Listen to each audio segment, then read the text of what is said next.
כזה אמיתי ומיוחד. מי זה ריצ'רד גיר? סתם גמד אחד. אז מה אם פה ושם יש לי מקראות?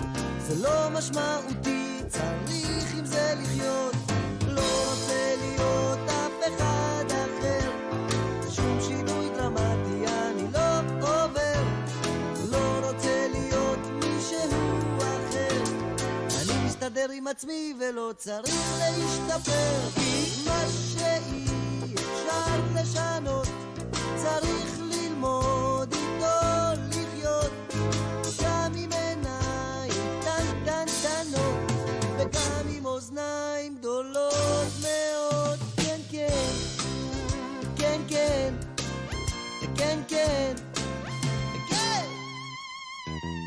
שנאתי את האף שלי וגם את הסנטר, רחמים עצמיים זה דבר ממכר.